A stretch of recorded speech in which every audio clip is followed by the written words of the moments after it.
John Gonzalez from The Ringer writes that the Celtics and Sixers are going to be good for a while, but at the moment, one of them is better positioned than the other.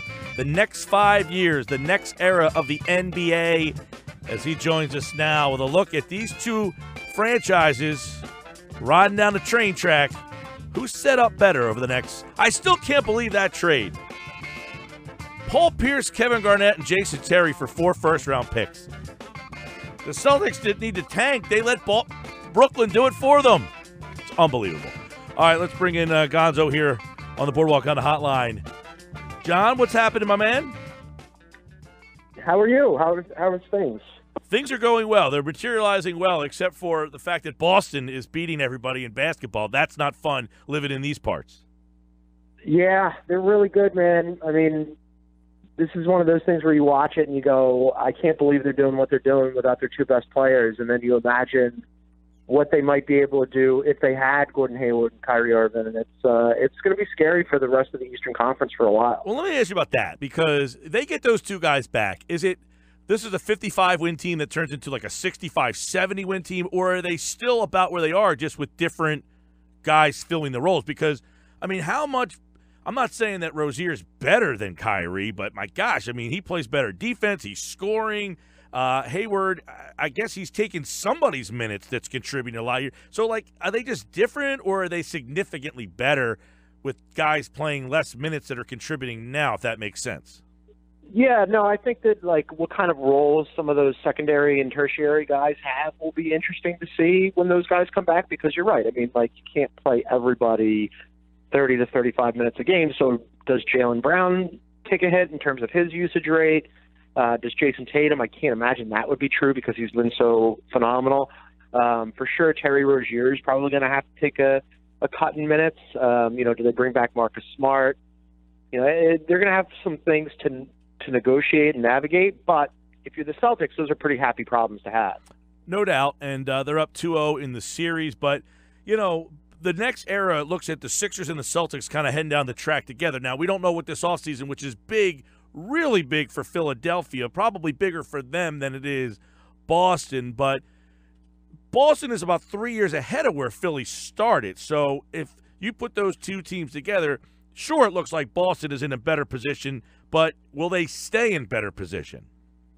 Yeah, I mean, right now, as you look at it, like you said, it's a much better or bigger off season for the Sixers because they have a lot of things that they have to figure out. They've got to figure out what are they going to do about Ersan Ilyasova and Marco Bellinelli, 2 guys who played really well, but I wouldn't place bets on them. There's a reason why they keep popping around to different teams. There's a reason why they were available on the waiver wire. It's very, very unusual for one waiver wire guy to play a significant role for a playoff team, let alone 2. So I think reproducing that production with them is going to be a difficult thing to do. So what do you do? How do you replace them? They got to figure out how much money to give J.J. Redick. Can they go out and get another superstar? They certainly have the cap space for it. So could it be LeBron? If not, do they have the assets to go out and get Kawhi? And there's a lot of things here that they got to figure out. And then on top of that, they still have questions about Ben Simmons' jumper, what's going on with Markelle Fultz, and then what do you do in the draft? John Gonzalez, The Ringer's got a great article about the next 5 years, particularly with these 2 franchises here. And as you kind of write in the subheading up here, the Sixers are going to need a lot more than the 10th pick to catch Brad Stevens. So let's start with that. Initially, if you have the 10th pick, is your intuition to stay at 10, or do you say, I got the 10th pick, I need to find a more established player, and I'm using that 10th pick to do it? I mean, it depends on what you could possibly get back, right? The 10th pick in and of itself, by itself, isn't going to yield a lot. So are you willing to package, one of your better players, one of your young players with that 10th pick or even with multiple picks? And then in return, what are you getting? So it all depends. And this is why it is such a critical and crucial offseason. And this is probably going to be the defining moment for Brian Colangelo as a Sixers general manager, certainly to this point. So far, it's been pretty easy sledding for him. I mean, he made that trade with Boston last year. I don't fault him for identifying faults. I do, however, fault him for unloading a draft pick that he probably didn't need to unload in order to get Fultz. I mean, most everybody that I talk to in the NBA thinks that Fultz probably would have fallen to them at 3, that they didn't have to go up and get him. But fine, he liked Fultz. That's okay. But you messed up on that trade, so now what are you going to do? because there's a lot of moving parts in this offseason. It's not going to be easy. I agree, and I've said that a lot. I mean, if you believe the Boston people, they were going to take Tatum at 1. Most likely Ball would have gone 2. You would have ended up with Fultz at 3. Don't be mad at Fultz. Be mad that you gave up the pick to go get him. It's not fair to give up on Fultz yet, but when this whole Boston Sixer thing materializes, that will be the move that really defines potentially who ends up winning this battle.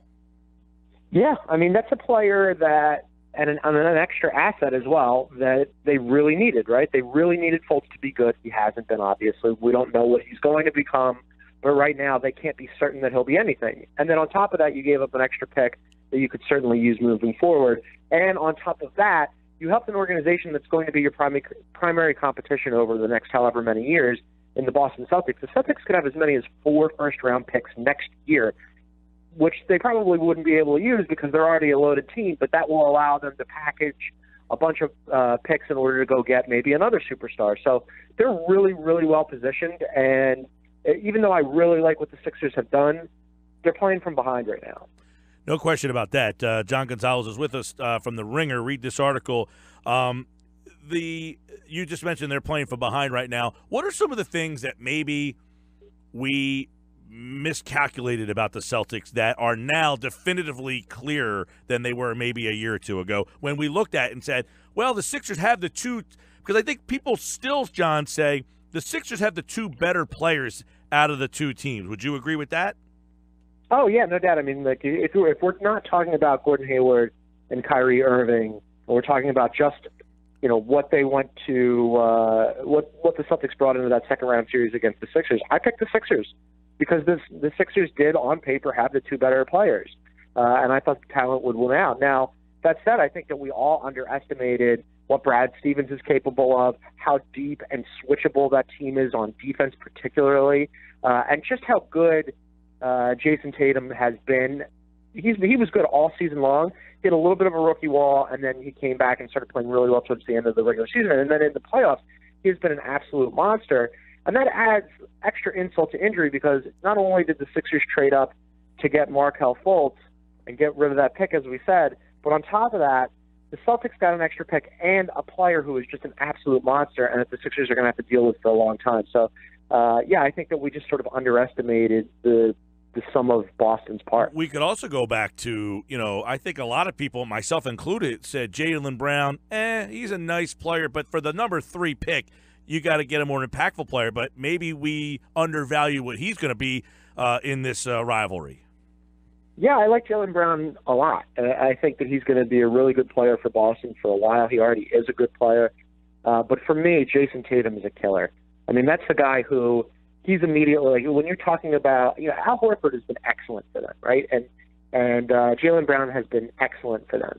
But when you talk about what the Celtics will be for the next however many years, it's going to be Kyrie Irving and Gordon Hayward and then Jason Tatum. I mean, that's going to be their 3rd guy moving forward. And then on top of that, they've got a whole cadre of really useful, talented, all-star caliber players. But their top 3 will be as good as anything in the Eastern Conference. Now, I'm sure you heard Brett say, he feels they need a high-level free agent.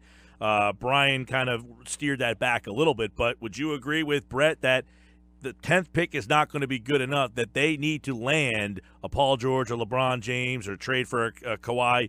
All the rumors that are out there, that one of those have to materialize for this, for these 2 teams to remain parallel.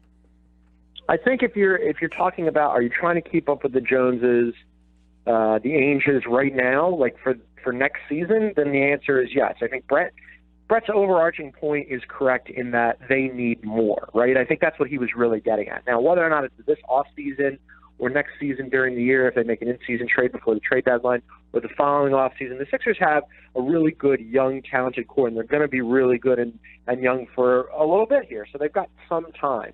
But it depends on what kind of timetable you really want to be on. If you're trying to be, even up with the Celtics right now and for however many years moving forward, then absolutely they need another player. I don't think there's any doubt about that. Now, knowing that Boston had about a 2-year head start, seeing that Philly, they made the playoff their first year. They got they got swept in the first round of Cleveland. The next year they got to the first round, they lost, and then they made the Eastern Conference Finals. So do you think that the Sixers have quickly, though, closed the gap, or do you think the gap is still about a 2 or 3 year difference between these two franchises?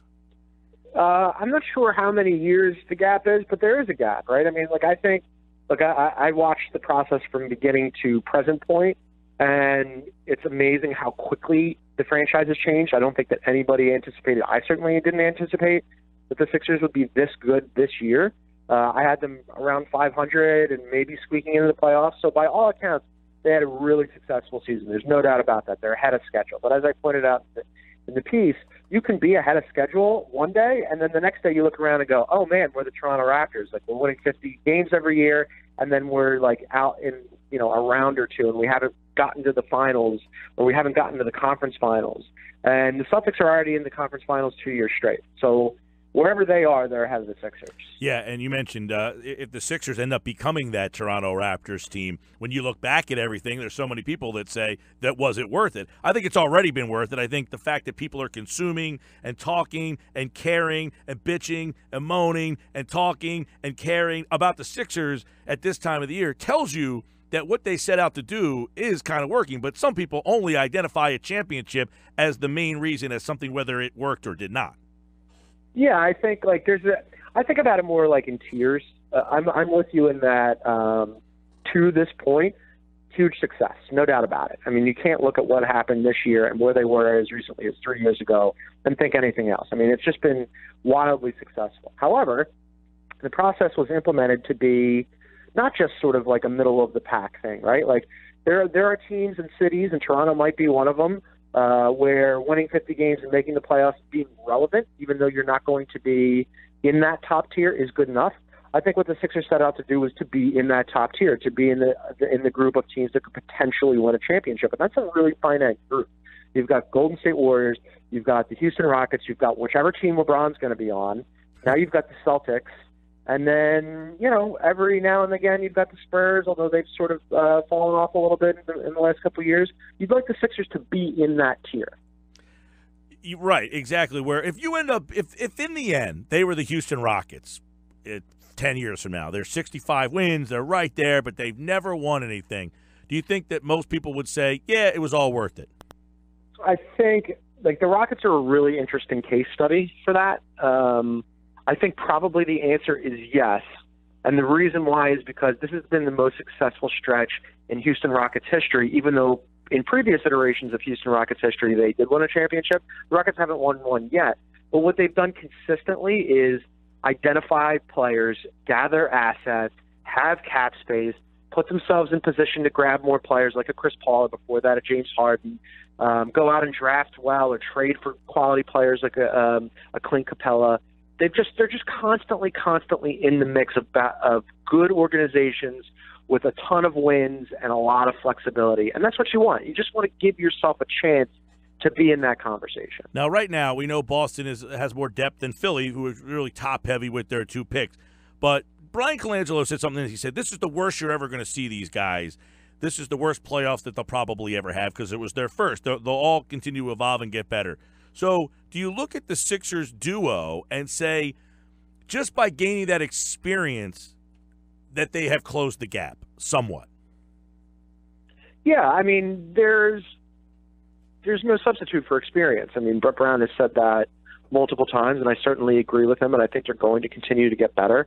I'm a huge fan of both of those players. I think they're incredibly talented. And for the Sixers, earlier in the year, towards the end of the regular season, Brett Brown had said, they're ours, right? That's absolutely true, and it's a great starting point, and it's going to guarantee that they're going to be relevant and good for a while. The question is, how much better can they become? Can Joel Embiid be a guy who's constantly in shape, who's constantly healthy, who can take over games when you need somebody to take over games, which is something that the Sixers certainly lacked against Boston? And then for Ben Simmons, the question is obvious. Can he get a jumper? Is he going to work on his shot? He said that he wasn't going to make any radical overhauls. He was just going to make some tweaks this offseason. Okay, is that going to be good enough? Mm-hmm. Yeah, that's a big, big question. Did you watch the series and feel, this team's further behind Boston than maybe I thought? That series was really interesting, though. Like, there were moments when, I felt that way, but then there were also games where they could have and probably should have won Game 2 because they blew that big lead. They could have and probably should have won Game 3. And if they do, what happens in that series? And are we even having this conversation? Right. I think the difference with Boston is they're just really deep. They're deeper than the Sixers, and they've got more assets than the Sixers, and that puts the Sixers at a disadvantage. Yeah, and, it seems that everybody has their thoughts on, Boston didn't need to do this. And, look, every team has been trying to emulate one way to do it for a long time. There's about 3 teams that have figured out what to do, and that's get lucky in the draft, fleece somebody, or come up with another way. And the other ways don't seem to be working. It seems that fact that Philly is even in this conversation says something in itself. Yeah, no, it's great. I mean, like I said, they're way ahead of where I anticipated they would be at this point in their development. So kudos to them on that. And now it really is like, I mean, Brian, I can't emphasize enough how big an offseason this is for Brian Colangelo. Brian Colangelo came in with a stockpile of assets. He got to draft Ben Simmons first overall. He already had Joel Embiid on the books. It was easy skating for him for a while. It's not going to be easy anymore. I mean, you already kind of got your lunch taken by Danny Ainge, and like there are general managers and other front office executives around the league who look at that stuff and go, "Oh yeah, I mean, if I'm going to place a bet, if these two guys are making a trade, and Danny Ainge wants to move back, I'm going to bet on Danny Ainge," and they were right. So now, how does Brian Colangelo respond? What can he do to make them better? Well, and it's interesting. I mean, as much as you hate to continue to bring up Sam's name, he was hired in 2013. The draft lottery last night still has his fingerprints on it. The fact that they got the 10th pick is basically because of that trade he made. And the fact that they are a player for free agents is all because of his doing. So they are still reaping the benefits of a guy who hasn't been here for 2 years, which is pretty incredible when you think about it, that Colangelo still has all of these bullets to try to fire at his disposal that somebody else gave him. And as you said, he can't mess this up. Yeah, it was a really good head start that he got because of his predecessor. I mean, Hinkie set him up excellently, and they still have a lot of room on their cap sheet because of all the moves that came before, and they still, as you mentioned, get that 10th pick. But guess what? Next year, that all changes. You go back to not having extra first-round picks. You go back to just having your normal allotment, because that pick is probably going to convey, and they're going to have to send one of them, whichever one is more favorable to the Celtics, which you don't want to do, but you have to because of the Fultz trade. And then what are you going to do in this offseason? How's your cap sheet going to look afterwards? If you land a big free agent, that's fantastic. But that also then hamstrings you moving forward for how much money you can allocate in future seasons. So there's a lot of moving parts here, and it's on Brian Colangelo. So now we're going to see what happens. John, what's this offseason look like for Colangelo? What's the first call he makes? That's a great question. I mean, I think if you are in the Brett Brown camp where you're going, this is now, let's do this right now, it's going to be the LeBron, right? The Kawhi thing, I think, is tougher because in order to get Kawhi, you have to give up something, and it's going to have to be something significant. And Kevin O'Connor wrote a piece for us where he floated just this insane package of, Markelle Fultz and Dario Saric and Robert Covington and multiple first-round picks. And even then, that might not get it done. So are you willing to sort of mortgage whatever leverage and flexibility you have moving forward to get Kawhi, especially when he was hurt all year and he wasn't really in a good mood and things fell out of favor with him in San Antonio? I don't know. I don't know. I don't know what the answer is. So it's going to be complicated. John Gonzalez, The Ringer, is with us, ringer.com. Check out his article on the Sixers-Celtics rivalry that is great to have, by the way. Dario is an interesting piece, and then Fultz, as we kind of hinted at, he's kind of the key. If Dario continues to grow with the two other guys, and Markelle is the guy they think that he was supposed to be, does that make them equal to Boston, or are they still behind? I mean, if Markelle Fultz is the guy that they thought he could be coming out of Washington, right? Is he as impactful as the other number one picks that you had that missed full seasons? You know what I mean? Yeah, absolutely. I mean, if all of a sudden you've got a third guy that you thought was going to be your third guy, then this changes the calculus, right? I mean, like Markelle Fultz was supposed to be exactly what they could use. I mean, obviously they could use a Jason Tatum type too, who couldn't have super tall, lengthy, excellent defender with a killer 3-point shot. He would be excellent for them. But aside from that, they identified Markelle Fultz. They thought he would be a guy who could create shots for himself and for others, who could play off the ball at times if Ben Simmons is handling it, who could play good defense, and who could also knock down an open three-pointer. The problem is he played 17 games. We have no idea what he's going to be, if that was physical, if it was mental, if he can overcome any of that, if he can recreate his shot. Brian Colangelo seems pretty confident he can, and he better be right, because if he's not, then all of a sudden it makes it much more difficult. You a fan of Paul George? Love Paul George. He'd be great. Any interest from him, do you think, or is he definitively L.A. or staying in Oklahoma City? Yeah, I'd be surprised if it was Paul George. I mean, it just feels vibe-wise, and from when you have conversations with people, that he's either, lighting out for California. He's made no secret about how he's from the area, he's from L.A., and, he's made no secret about how much he loves Los Angeles. So I'd be shocked if it wasn't stay there or go to L.A. You got to read the piece, everybody. It's at theringer.com. John Gonzalez on Twitter, @_John Gons. And, of course, he was kind enough to join us here to talk a little about this, what we hope is a 8 to 10 to 12-year rivalry between the Sixers and the Celtics on the Boardwalk Honda Hotline. Thank you, John. All right, my man. Always good to talk to you.